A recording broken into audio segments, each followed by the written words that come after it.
お前はもう死んでいる。何？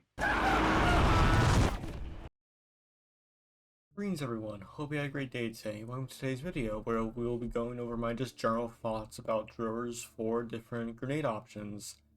And I'll just go over what I like, what I don't like, and we'll just go from there. So, obviously I'm a little more set up and proper, I guess is the best way to put it, than last time, so that's good.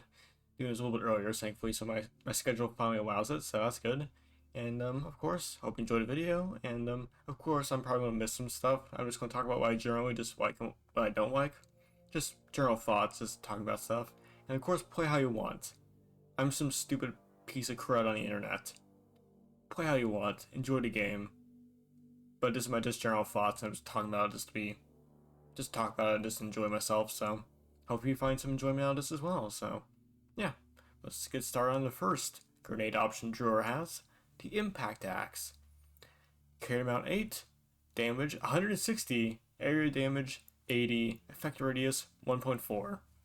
So basically, this is a ranged power attack for your pickaxe, basically.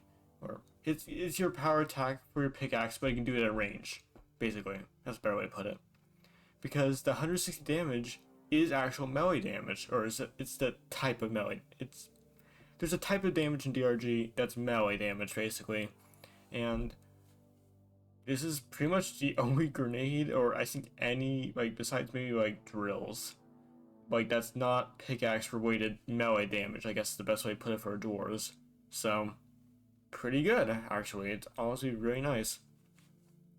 Because not only does it do very well against everything that's normally weak against, like, power attacks, so, like, Mytera Spawn, shellbacks, and like that rough area of enemies where it's very, and also Praetorians. Like Praetorians are also pretty good targets. Like just like assuming that your power attack for your pickaxe is good against it, this is good as well. And plus the area damage is not bad, so you could throw it against a mob of glyphic grunts and have it do decent work. But of course the melee damage is also pretty good because it has a melee damage type. You can deal with Ebonite glyphids for the machine event, so that's quite nice. And you get the benefits from Vampirism perk, so you're actually able to regenerate some health with it. Though the actual AoE is not technically melee damage, so you can't get the benefit off that, but the actual impact of, throwing it and hitting a target, that will be melee damage technically. And plus you're able to retrieve it if you miss, or if, it manages to kill the target on the first initial impact, and then it'll technically not count as being used and pick it up again. So that's also pretty nice. Now, of course, there's some issues, in my personal opinion, with this. First off, it's relatively clunky, I guess is the best way to put it.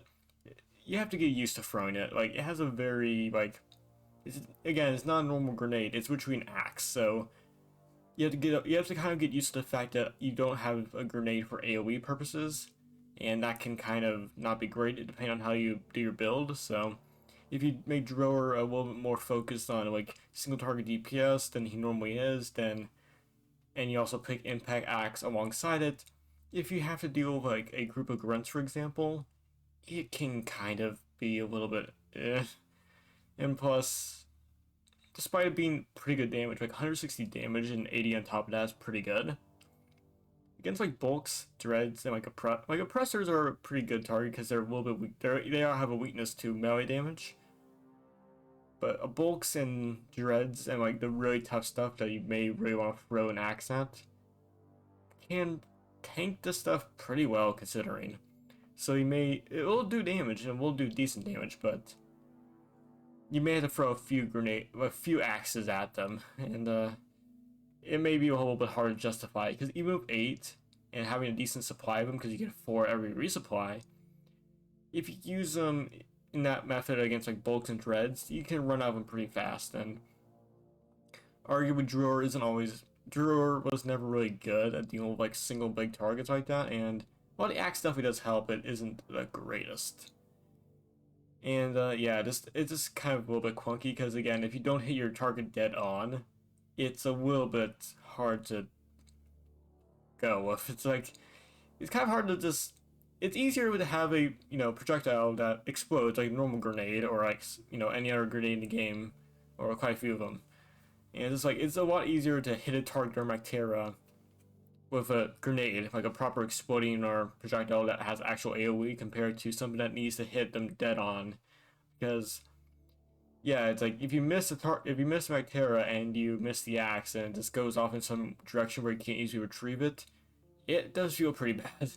But given that you have 8 of them, it's pretty good. So I would say it's a decent overall choice, but you have to get used to it. And I argue that the other grenades are a little bit more useful, but that may be because I'm not really truly used to the axe yet. But I have tried all these out, but axe is the one that I have the most issue with. It works. It's an axe. You can't really get wrong. You can't really go wrong. It does the job. It does decent damage to single targets and does decently well at getting range melee damage. Even though it's kind of oxymoron, I guess is the best way to put it. So it's like if you want a range power attack, this is pretty much your best bet of getting one. So it's overall pretty nice, but it's a little bit weird to use if you're used to other more AoE based grenades like I am. Next, we have HE Grenade. It's literally just an explosive grenade. It's like you never know much else to say. It's an explosive grenade. You know what it does. Carried amount 6. Area damage 140. Effective radius 4.3. Armor breaking 400%. Fear factor 100%. Now, first off, the fear factor isn't really something I really noticed. Again, I've been using this for a few missions at this point, and I have not really seen fear factor be used that much. Very often, like, the targets that usually can be easily affected by fear, like grunts, usually die. Like, maybe like a grunt guard or grunt slasher maybe survive, and maybe a Praetorian will maybe able to trudge through it no problem, but a lot of targets that are really easily, fearable, like, they can easily you can easily make them run away, they usually get shredded by this, so it's like, the fear factor is a little bit redundant in that part, but the rest of it is pretty good. Carry capacity is 6, you get 3 every resupply, and you get 6 at the start, and 140 damage, which is slightly below the impact damage of the impact axe, which is kind of funny. So basically it's like, yeah, this kind of outshines the axe in a lot of ways, because you're basically doing slightly less impact damage, or you're doing slightly less than the impact damage of the axe to everyone within a 4.3 radius. So yeah, it does pretty well at shredding grunts. It does pretty well doing with Praetorians, because armor breaking to 400% can actually do a decent dent into like a Praetorian pack. If one of those spawns are in mission, this can actually do pretty well. And of course, as it says, you can hold the pin and just shorten the fuse by doing so. So you can basically hold this thing in your hand, and basically you can just, if you have like a Bacteria you want to deal with, you can basically hold a grenade, and when you feel like it's about ready, you can just throw it, and based on how well you time it, it'll explode right next to it basically. So if you're very good at timing your grenade, this will be pretty good at just like, you see Bacteria, hold the grenade for a few seconds, and then just when it's ready to go, you throw it, and assuming you timed it right, you can pretty much deal with most like grunt sized enemies with little issue, because Bacteria spawn don't really survive this whatsoever. Grunt guards like can kind of survive this, but they usually most of their armor's gonna break off. Grunt slashers and normal grunts get shredded, and Praetorians have a good chance for some of their armor to break off, and just can do decent damage. So overall, I would say it's pretty good. Though of course you can always just use the hold the grenade in your hand tactic for well, running into stuff with a grenade like a nut job basically. So if you're a Demo Man fan of TF2, I guess that's your possible option. Just charge a guy with a grenade, because why not? Which can actually be somewhat useful, because sometimes you may not really want the grenade to be thrown, and it's just like, I'd rather prefer to take the damage of holding the grenade and when it explodes in my hand, compared to possibly getting a grenade that could go wild, which is a possibility sometimes, and in some niche situations that can be useful. But of course, again, this thing will damage you if you do that, and it can do pretty decent damage on like Has 4 and 5. And again, this thing can also hurt your teammates, so running into a pack of Griffin Grunts with the rest of your team in there, it can be pretty nasty if you're holding grenades, so act and sync responsibly, I guess is the best way I can put that. You know, line of thought and advice, so. But very good. It's a good raid. It's like, if you throw it, it'll most likely shred wire targets, and heavy targets, like Praetorians, will go down pretty well. Most of their armor will get probably dented pretty nasty, like, to a decent degree. But of course, Dreadnoughts, Bulks, Oppressors, and like, quite a few of the robot creatures, like, entities in the game can like shrug this off pretty well most of the time. But anything like equal or less than like a Mactera spawn or a grunt can yeah, those will go down pretty fast. And it's pretty much the main target, and yeah, just like the grenade for its main target, which is grunts and Mactera equivalent basically in terms of toughness entities like around that area, it deals with them pretty well. So overall, very nice choice. Neurotoxin. This is basically the AoE king of grenades. You throw it out, and with a carried amount of 4, effect radius of 7.5, and duration of 10, you can basically just throw it out and just throw a neurotoxin cloud. This covering whole area basically is essentially like a very upscaled version of the Praetorian Death Cloud, but instead of affecting you, it affects only bugs, and your teammates are also fine. So this is a very, how should I put this? You can throw this at your teammates and expect them to not immediately die or take a lot of damage, which is very useful. And this thing actually does inflict the poison debuff on all enemies, so this can actually be pretty good at clogging up a lot of smaller targets. Like swarmers get obliterated, so you have swarmer get in your mission, you'll just ignore that basically, because the swarmers will go in, and there's like the second like 1 or 2 ticks of the poison go through, they're gone. Grunts get basically just shredded. Like grunt guards and grunt slashers can do decently well, kind of, but normal grunts, they just go down immediately. And like Praetorians, oppressors, and a lot of tougher stuff, sure, they'll survive, but the chip damage will be pretty nice, because you know, if you throw it with a pack of, like, if you see like a swarm coming towards you, you just throw this out, and this will do pretty good chip damage. Most of the grunts will go down, and a lot of tougher stuff will take chip damage, which will save ammo, because having a grenade deal with like entire swarm and do chip damage, that'll basically deal with mostly grunts, and also deal with a decent portion of the health of the rest of the swarm, can save a lot of ammo, because, yeah, just very efficient damage. And if you use your flamethrower, yeah, well, the gas cloud will ignite. It's warning, highly flammable. Yeah, that's true. Yeah, that's very true. The gas cloud explodes when you hit it with a flamethrower. The direct flames, because apparently the sticky flames do not activate it. You actually have to hit it directly, but once you do, it'll explode. Now, of course, this will damage everything in the radius, including you or your teammates.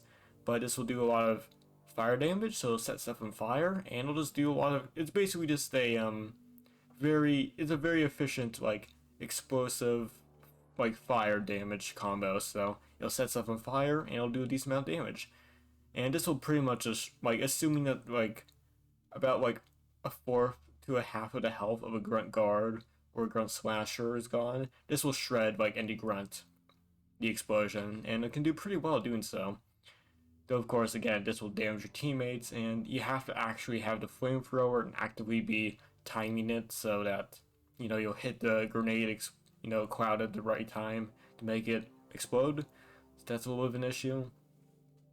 So I personally just run it as is without like I usually have this with a sludge pump occasionally, because basically I just weigh down acid and then I just weigh down the neurotoxin, and you basically just turn a portion of the map into like a wasteland where you're basically just turning the entire terrain area you're in to a area where your teammates are fine, because the acid from the sludge pump and the neurotoxin doesn't hurt you whatsoever, but it hurts the bugs. So you're basically making the entire area of the map hostile to the bugs, and like that's pretty good. Basically just makes it so that an area you are in is a lot safer, because usually the problem with a lot of missions is you're usually in like a enclosed area, and usually bugs come at you from all sides. Now, that could be a problem because, stuff can sneak up behind you, and say what you will about Grunt Slasher.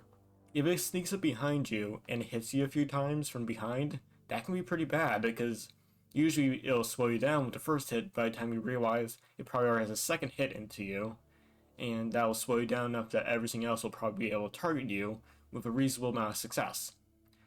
That's why Neurotoxin is pretty good, because it basically makes an area where you and your teammates are fine, but everything in that area, whether you see it or not, will take constant damage and will have a Neurotoxin debuff. So, if you benefit from having a debuff on an enemy, usually I think Scout has like a overclock that benefits from having debuffs on enemies for his assault rifle, for example. If you benefit from that, then Neurotoxin is pretty great for proccing that. And of course the explosion is pretty good at like reducing most grunts into like fine paste, basically, because grunts, Mactera spawn that rough category of like white-ish enemies in terms of like health and armor. They just get evaporated, and swarmers and neodites are gone in an instant. So this is a very good crowd control grenade. It works. It's a grenade that works very well, and I honestly think it's a pretty viable grenade overall. Finally, the funny little Beyblade, chainsaw, as I like to call it. It's literally a buzzsaw. It literally goes across the ground. It's real fun. But yeah, carried mount 6, impact damage 145, duration 7.75, a very interesting duration, number, but a very good grenade in my personal opinion, because you basically throw this thing out, and after like a few milliseconds of signing up, it'll just go straight forward, and it'll go over all terrain. It'll basically just go over walls, ceilings, crystals in the way, if you're in like crystalline caverns, for example, but it'll go through like across the terrain, and everything it impacts into will take damage, which is pretty good because 145 damage, and this is like very good armor piercing damage as well. Like this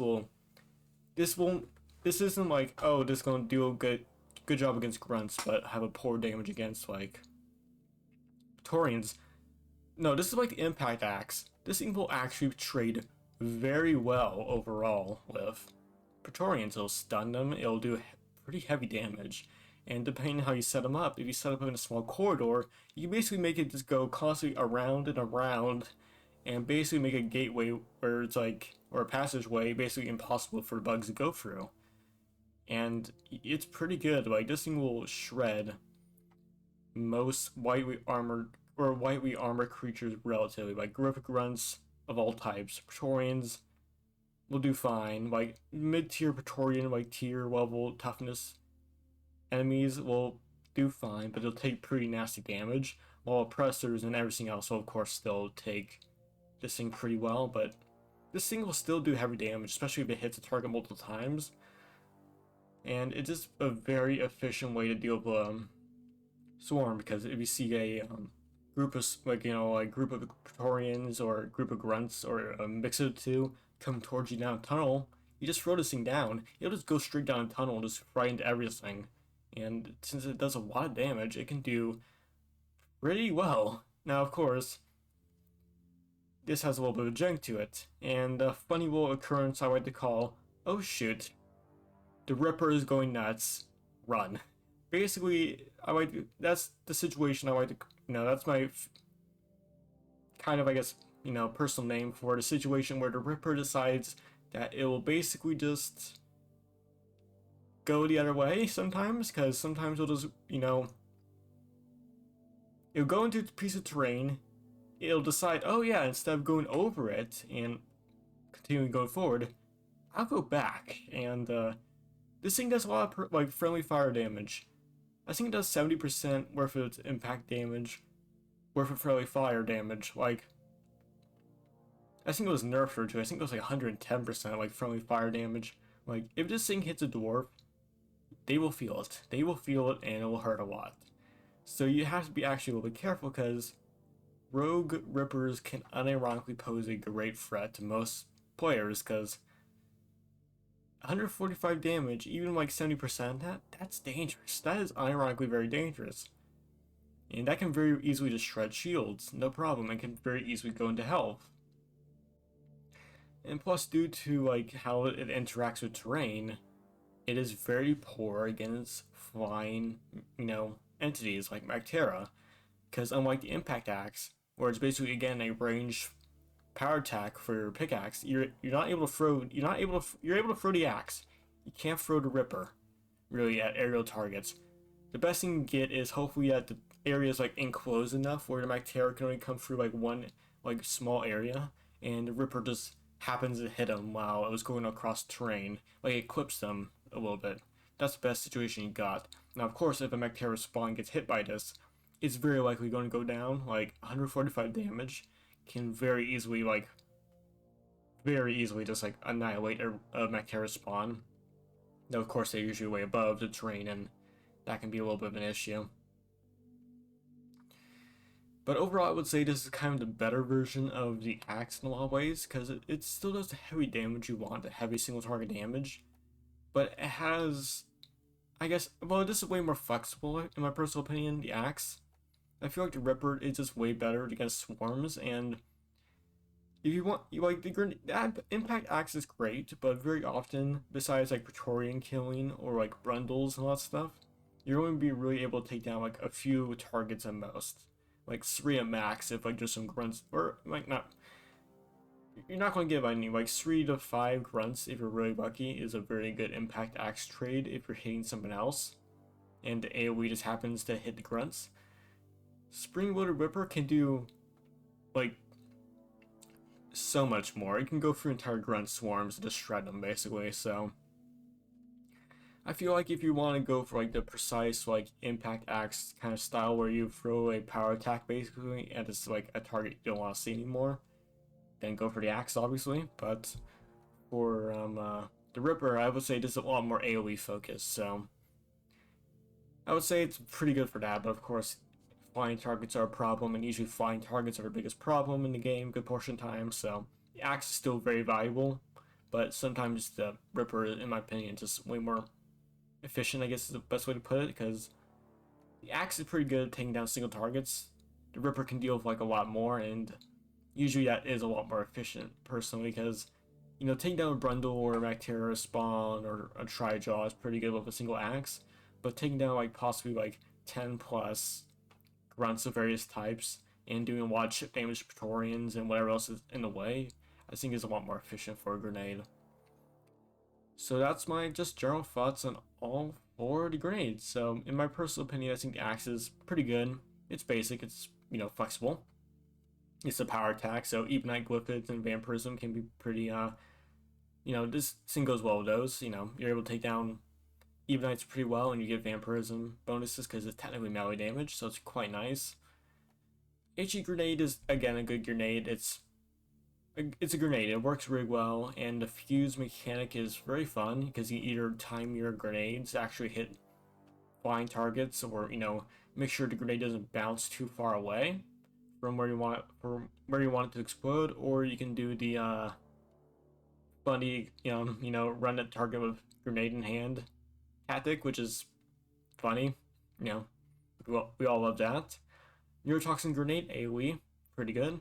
And the poison's quite nice, and the AoE is just pretty much the best grenade, really, because like there's very few grenades that like saturate an area as well as Neurotoxin. There's very few situations where a Neurotoxin is outclassed in terms of like AoE saturation of an area. So, and the explosive flammability of it is also a pretty nice bonus.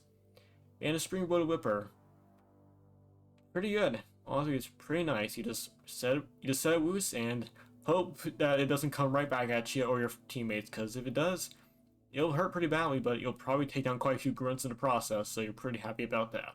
So I would say personally, my favorites are Springloaded Ripper is my most favorite.